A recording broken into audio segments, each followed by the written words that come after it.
One thing I love about the universe, you can call it divine, God, whatever speaks to your soul, but the one thing I love about it is that I find it always gives me exactly what I need when I need it. It doesn't matter where I'm at, it just will present me with something that I'm like, oh my gosh, wow, I didn't even realize that that's what I needed, but it 100% is. So today we're going to talk about something near and dear to my heart, which is the difference between happiness and contentment.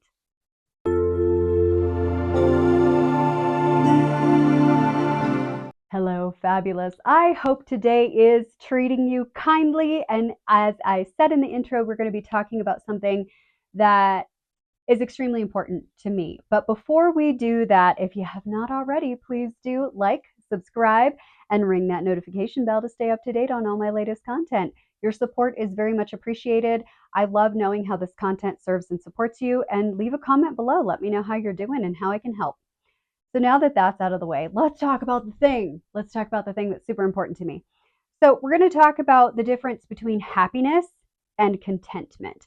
So what kind of spawned all of this? I was recently watching a Mel Robbins podcast with Morgan Housel. He wrote The Psychology of Money as well as some other books.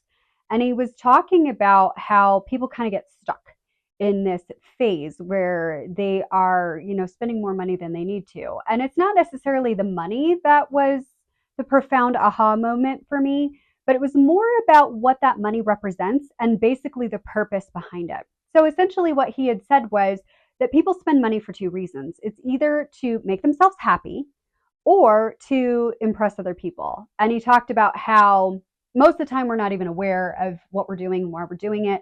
And a lot of times when we are spending money to make ourselves happy, or what we tell ourselves to make ourselves happy, right? We can justify anything. Any emotional decision gets justified with rational thought. That's just how our brain works. And, that tends to not last. So, like, we spend money to make us happy or what we think is going to make us happy. And then we're happy for like 30 seconds and then it goes away. And we're like, well, what the heck? And then we find something new to fixate on, right? And the concept behind this whole conversation was pointing out the difference between happiness and contentment. A lot of people chase happiness, it's even in our constitution, right? The pursuit of happiness.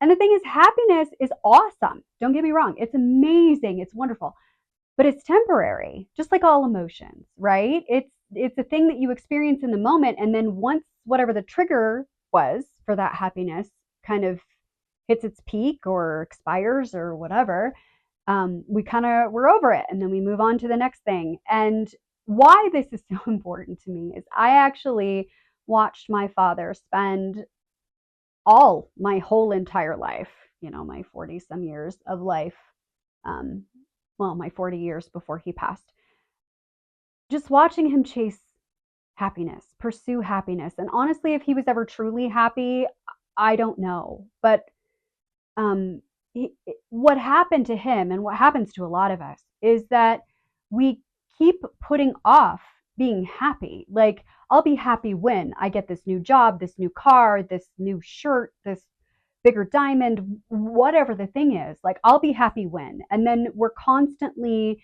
in a space where, okay, but we achieved this thing, but this doesn't feel any different than it did before I achieved it. So now I need to achieve the next thing. And that's not to say that there's anything wrong with ambition or choosing to pursue more, because again, humans are expansive beings. We are created from stardust. We are designed by the universe to become expansive because our universe is expansive. It is for us to continue to move up and move on and vibrate higher and do all the things. So that's not the problem. The problem is the mindset, right? I don't know. I think my dad was maybe happy for a hot minute, but I don't know if he was ever truly content. And the distinction between the two is happiness is kind of a temporary, like, yay, oh my gosh, this is so wonderful. Whereas contentment is kind of a slow release happiness. We'll call it that way. So like there's the instant happiness, like that instant hit of caffeine, and then there's like the slow release of contentment where you just feel happy, fulfilled, content, really. I mean, you're just completely okay with how everything is for a greater span of time. I don't know that my dad ever achieved that. And frankly, it broke my heart a little bit that that was the reality that he chose for himself. And even though I don't get a say in how people I love, or anyone really, chooses to exist, I did want to bring some awareness, because I feel like when we have knowledge that we can put into practice, that putting into practice is where we find our power. But it starts with awareness. And I can say in my own life, because I have had things that I have wanted, like the house that I am currently recording from is a thing I wanted for 16 years. Actually, it was long before that. I wanted this house that I exist in right now, since I was a little kid, right? And it took a long time to get here. And I remember when we lived in our condo years ago, we lived in a condo for almost 16 years, and I was okay with it, but I wanted my own four walls that I didn't have to share with other people, and smell all of their smells and hear all of their noises, and sometimes feel the vibration of whatever it was that they were doing, bouncing around or flailing or kicking the walls or whatever madness was going on. I desperately wanted to get out of that situation. And it felt like the more I wanted it, the more discontent I felt, the harder it was to achieve what I wanted. So I remember we had prepared to sell it at least twice before we actually did. We had done like a full refresh of the place, and we were going to put it on the market, and then we didn't, and I can't remember why. And then the second time that we did that, our financing fell through, so we couldn't actually afford to move, which was highly devastating. And we had a lot of unique responses to that, most of which were not supportive. And then the third time, third time's the charm, as they say. But the difference between the third time that we listed our condo and we're actually able to successfully sell it for what we wanted was, I really truly believe, that space of contentment. Because what contentment will do is, you can want the things, and there's nothing wrong with wanting the things, but it just creates a little bit of space between the wanting of the things and the having of what you have now. Like, the universe responds to gratitude for sure. The more you're grateful for what you have, and I know it sounds trite and probably very cliche, but it's the God's honest truth, that the more that you experience gratitude for what you already have and the direction that you're moving and the growth that you are experiencing in order to achieve and attain the things that you want, that is the vibrational frequency that'll get you there. And I know it sounds nuts, but I'll be honest with you. After that kind of earth-shaking disappointment, the second time we weren't able to sell, everything fell apart, and I just felt devastated. And I was like, okay, well, I can choose to stay devastated, or I can focus on what I can do.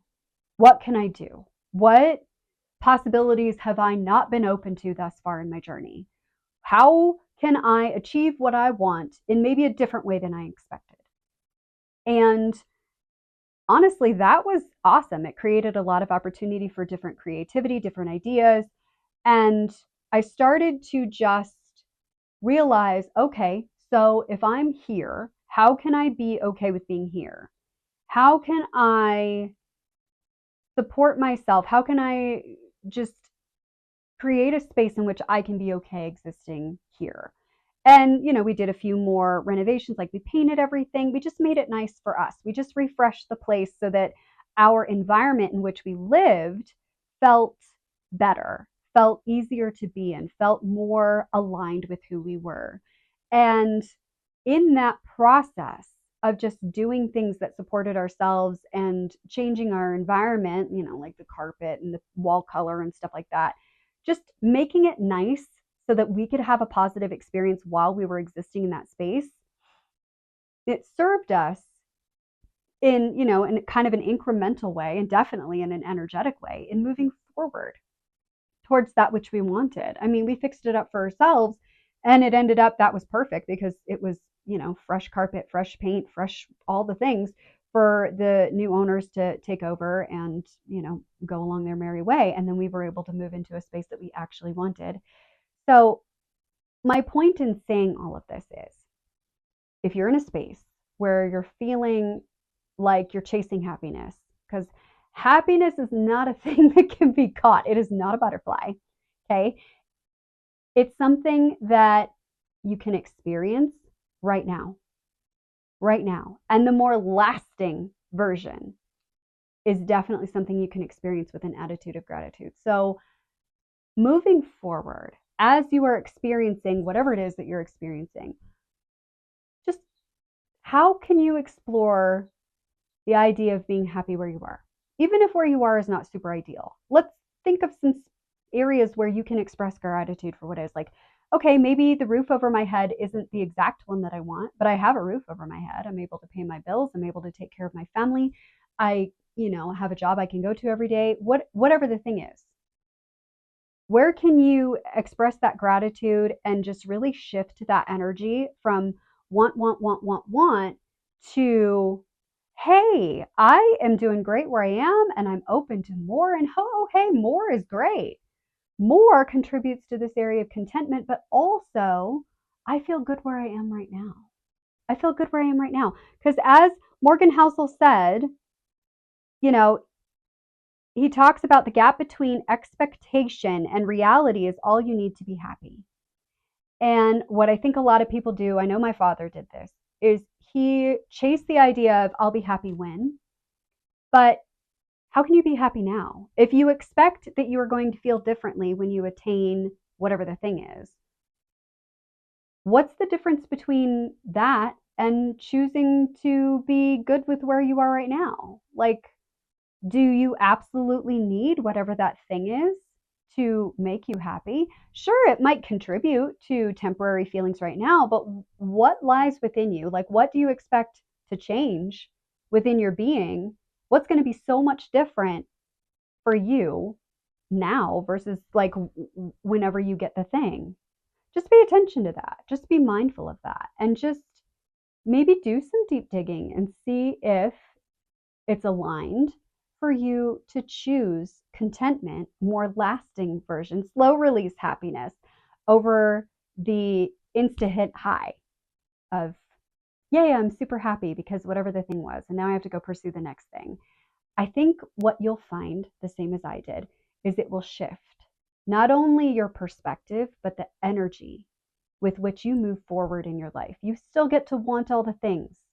You still get to notice the gap between what you want and what your reality is. But you also get to shape that reality. You also get to decide, okay, so I can be good where I am right now. Even if I don't get the other job, even if I don't get the house, even if I don't whatever. Maybe that just means it's a new dream for me. Maybe it'll be okay if I have that thing, and maybe it'll be okay if I don't. Maybe I can be good right here where I am within my being. I can choose contentment. I can choose slow release happiness right where I am right now as I pursue that which I desire so that I can maintain a perpetual state of happiness, like a range of happiness rather than the quick hits. So I hope this has been helpful for you. Please leave a comment below if it has been. Also, share with your friends and family, people that you feel might benefit from this message. Sharing is caring because honestly, I would rather, my desire for you is that you can have the awareness and make the active decision to choose slow release happiness or slow release happiness rather than exist in a space like my dad did, where you're constantly chasing happiness and it never slows down long enough for you to catch it. It's not a butterfly. Sometimes you just got to sit still. Sometimes you just got to reflect on the amazingness that is right in front of you, that's happening right now. This beautiful, glorious thing that is your life, that is your experience, that is you. Exist in that space, that slow release, happiness, contentment space as you pursue that which is also for you. So thank you with glitter on it for hanging out with me today. And I hope that you have a sparkly rest of your day.